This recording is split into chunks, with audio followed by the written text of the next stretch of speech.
ఇప్పుడే ఎంపీ గారు చెప్పారు, మూలా నక్షత్రం రోజున అమ్మవారు సరస్వతీదేవి అలంకరణలో ఉన్న రోజున మరి ఈ కార్యక్రమానికి సరస్వతీ పుత్రుడైనటువంటి రామ్మోహన్ నాయుడు గారు వచ్చారు.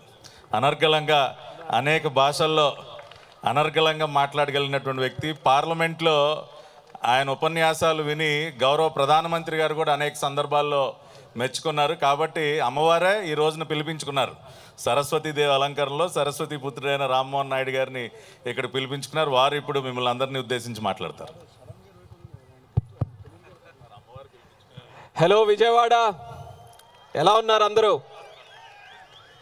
వేదికను అలంకరించిన పెద్దలకి, ఈ కార్యక్రమానికి విచ్చేసినటువంటి పెద్దలు, నగర ప్రజలకి, ఎంతోమంది తాలూకా కలయిక ఈ యొక్క ఉత్సవం, కళాకారులకి, చిన్నారులు అందరికీ కూడా మరొక్కసారి నా తాలూకా శుభాకాంక్షలు తెలియజేస్తూ హృదయపూర్వకమైనటువంటి నమస్కారాలు తెలియజేసుకుంటున్నాను. విజయవాడ ఉత్సవంలో ముఖ్యంగా ఈరోజు ఈ ప్రత్యేకత కూడా ఇప్పుడే చెప్పడం జరిగింది. మూలా నక్షత్రం, అమ్మవారు సరస్వతీదేవి అలంకరణలో ఉన్నటువంటి, నేను నా తాలూకా స్కెడ్యూల్ చూసుకొని ఏదో ఒక రోజు అన్నప్పుడు తెలియకుండానే 29 అని అంటే ఆయనే చెప్పారు మూలా నక్షత్రం అద్భుతమైనటువంటి రోజు అని.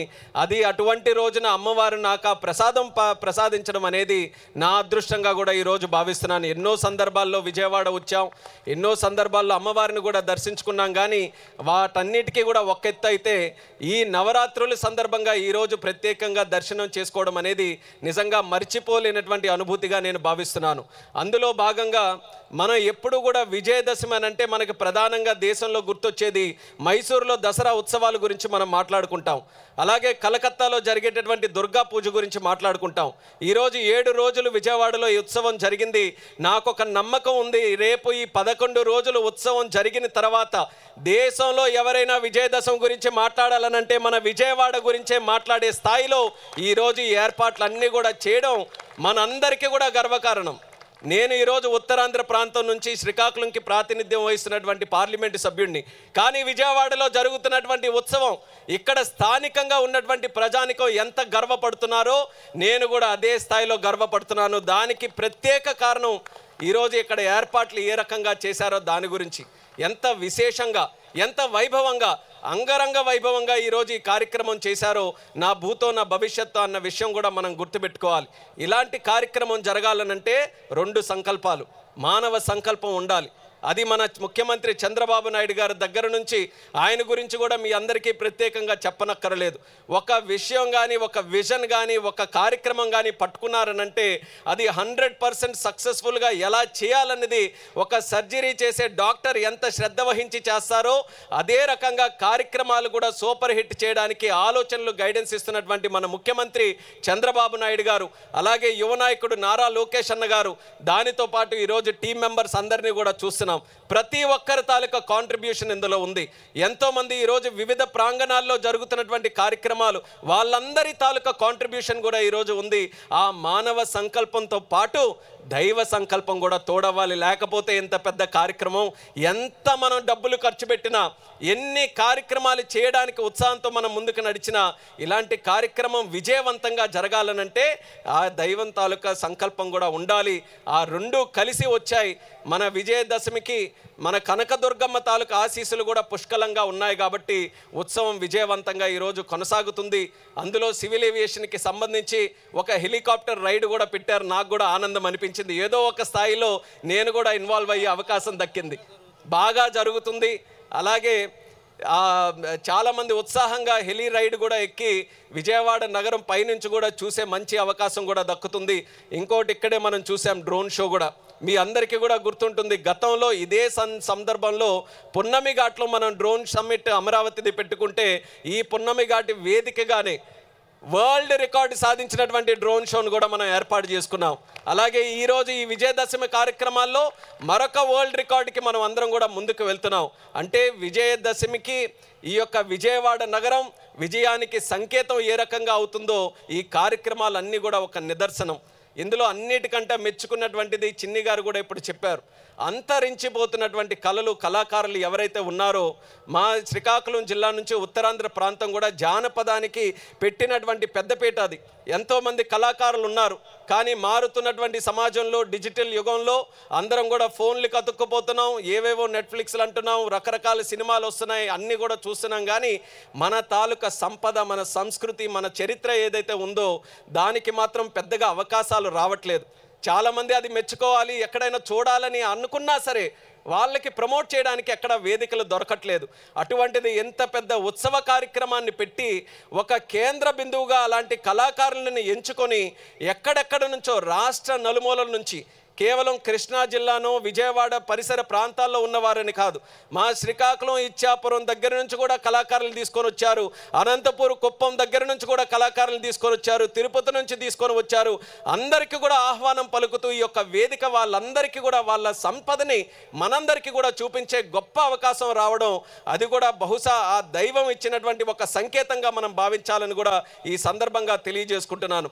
ఈరోజు మన అందరం కూడా కలిసి ఏ రకంగా ఈ యొక్క కార్యక్రమాన్ని విజయవంతం చేశామో, ఎందుకు పండుగలు మన అందరం కూడా జరుపుకుంటాం, కేవలం ఒక ఆనందాన్నో ఒక దైవభక్తితోనో చాటుకోవడానికి కాదు, సమాజంలో అందరూ కూడా కలిసి వస్తే ఆ కలిసి వచ్చేటటువంటి శక్తి ఏ రకంగా ఉంటుందో మనం గుర్తు చేసుకోవడానికి ఈ ఉత్సవం దానికి ప్రతీక. మనం రేపు భవిష్యత్తులో ఆంధ్రప్రదేశ్ రాష్ట్రం, తెలుగు జాతి, మన అమరావతి నగరం, మన కృష్ణా జిల్లా, మన విజయవాడ నగరం, ఇవన్నీ కూడా మనం డెవలప్ చేసుకోవాలనంటే కేవలం చంద్రబాబు నాయుడు గారు ఒక్కరే 24 గంటలు విజన్తో పనిచేస్తే జరిగే విషయాలు కాదు. ఇందులో మన రాష్ట్రంలో ఉన్నటువంటి 5 కోట్ల మంది జనాభా ప్రతి ఒక్కరు కూడా ఆయన సంకల్పానికి తోడుగా నిలబడితేనే రేపు భవిష్యత్తులో తెలుగు జాతి నంబర్ 1 స్థానంలో ఉండాలని ఏదైతే చంద్రబాబు నాయుడు గారు సంకల్పిస్తున్నారో అది జరుగుతుంది. అలాంటప్పుడు మనకు కూడా అనుమానం వస్తుంది, అంత పెద్ద గోల్స్ టార్గెట్స్ పెడుతున్నారు కదా, అంత పెద్ద విజన్ పెడుతున్నారు కదా, మనం ఎప్పుడైనా సాధించగలమేదో అని మనకు అనుమానం కలిగితే ఈ ఉత్సవం 2 సంవత్సరాల తర్వాత ఎగ్జిబిషన్ 50 రోజులు చరిత్రలో ఉండిపోయే విధంగా మళ్ళీ ఈరోజు చేశారు. ఒక సంకల్పం తాలూకా బలం. అలాగే రేపు భవిష్యత్తులో మన గోల్స్, టార్గెట్స్, మన లక్ష్యాలు ఎంత పెద్ద ఉన్నా సరే ఈ సాధించుకునేటటువంటి ఐక్యత ఏదైతే ఉందో ఇది మనందరికీ కూడా రేపు భవిష్యత్తులో ఉపయోగపడుతుంది. అభివృద్ధి 2 రకాలు ఎప్పుడు కూడా మనం గుర్తుపెట్టుకోవాలి. ఒక అభివృద్ధి భవిష్యత్తు కోసం మనం చేసేది, ఆ భవిష్యత్తు మనకి భరోసా ఇస్తుంది, భవిష్యత్తు కోసం ఆలోచించి చేసే మన తాలూకా కార్యక్రమాలు. అలాగే మనకి అభివృద్ధి ఒకటి గతంతో కూడా నేర్చుకున్నటువంటిది ఉంటుంది, గతంతోని బాధ్యతతో వస్తుంది. ఆ గతంలో నుంచి మనం నేర్చుకునే అభివృద్ధి మన కళలు, మన సంస్కృతి, మన సంపద, మన చరిత్ర, వీటన్నిటిని కూడా మర్చిపోతే మూలాలు లేనటువంటి చెట్టులాగే ఏ గాలికి ఏ తుఫానికి ఎప్పుడు పడిపోతుందో తెలియదు. అటువంటిది గొప్ప సంపద, గొప్ప సంస్కృతి మన తెలుగు వాళ్ళకి, మన ప్రాంతానికి ఉంది. ఇక్కడే పక్కన ఎగ్జిబిషన్ పెట్టారు. విజయవాడ లాంటి నగరం తాలూకా చరిత్ర కూడా ఎంత గొప్పగా శతాబ్దాలు కలిగినటువంటి చరిత్ర ఉంది. అలాంటి ఎన్ని ప్రాంతాలు మన ఆంధ్రప్రదేశ్లో ఉన్నాయి. మనకైనా తెలుసా? మనకి కొత్త సినిమాలు ఏమొస్తున్నాయి, అందులో హీరో ఎవరు, హీరోయిన్ ఎవరు, పాట ఎవరు, ఆ పాట ఎక్కడి నుంచి ఎవరు చేశారు అనేది అన్నీ కూడా లిరిక్స్తో సహా ఒక్క అక్షరం కూడా మిస్ కాకుండా ఈరోజు మనం చెప్తాం.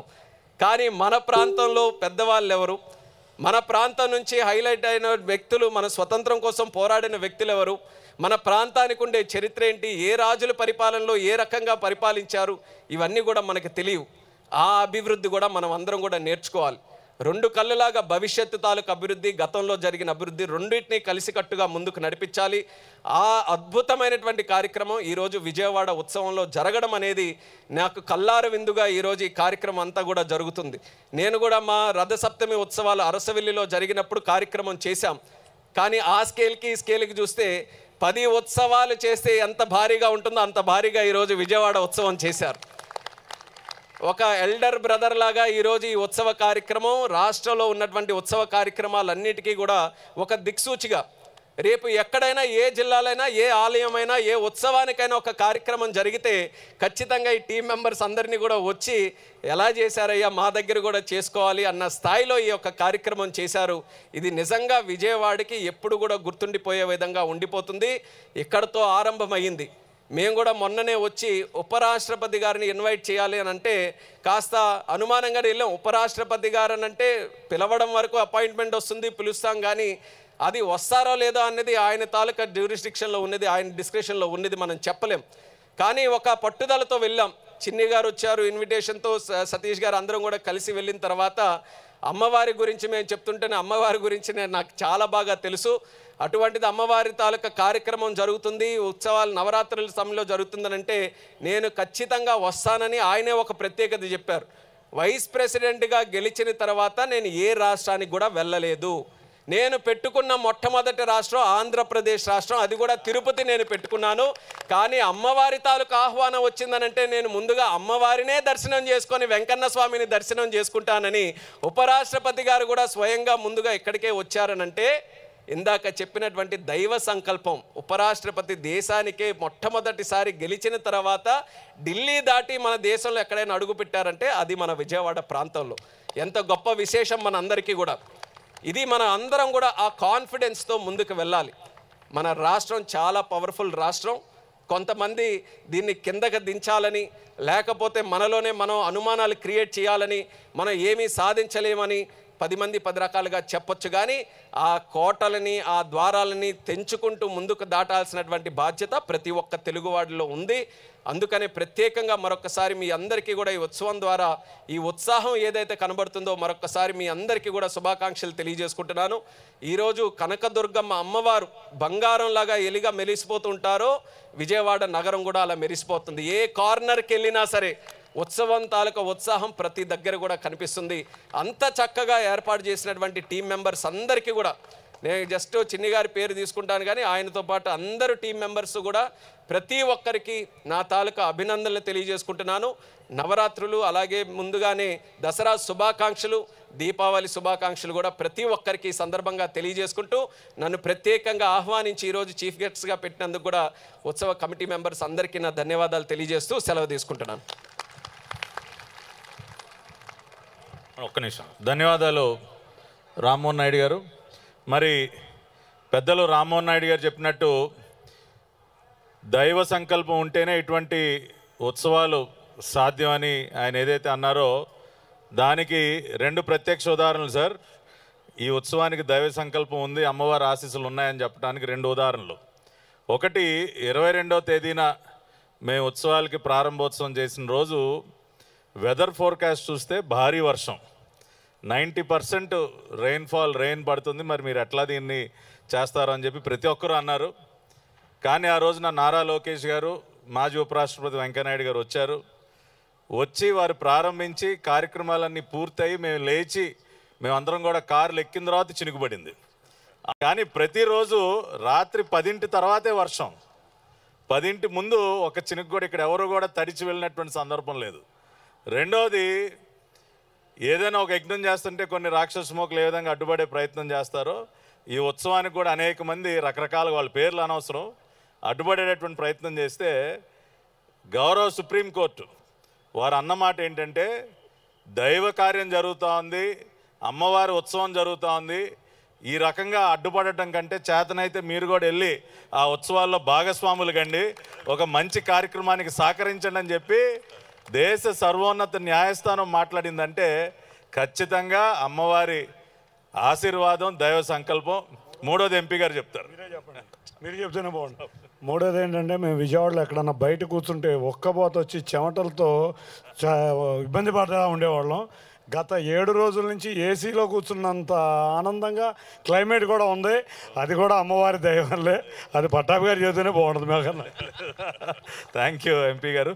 మరి ఇప్పుడు గౌరవ కేంద్ర మంత్రివర్యుల్ని ఎంపీ గారు సత్కరిస్తారు. ఆ తర్వాత మరి ఇండియన్ ఐడల్ స్థాయిలో కాకపోయినా ఇక్కడ విజయవాడలో కూడా మనకు ఒక విజయవాడ ఐడల్ ఉండాలి అని చెప్పి ఈ చిన్నారులందరికీ కూడా ఆడిషన్స్ ఏర్పాటు చేసి వాళ్ళ ఫైనల్స్ ఇక్కడ నిర్వహిస్తూ ఉన్నాం. వారందరితో మరి ఆ ఫైనలిస్ట్ అందరితో కేంద్ర మంత్రివర్యులు ఒక ఫోటోగ్రాఫ్ కూడా ఇప్పుడు ఆ బిడ్డలందరూ కూడా ఎంతో ఆనందపడతారు కాబట్టి వారందరితో కూడా ఒక గ్రూప్ ఫోటోగ్రాఫ్ ఉంటుంది. మీరు ఇటు రండి అమ్మ, పక్క జరగండి. వీళ్ళందరినీ నుంచోబెట్టమ్మా, మనకి సెంటర్ చేసి నుంచోబెట్టు. అందరు ఇటు మూవ్ అండి అమ్మ, క్విక్గా. వైష్ణవి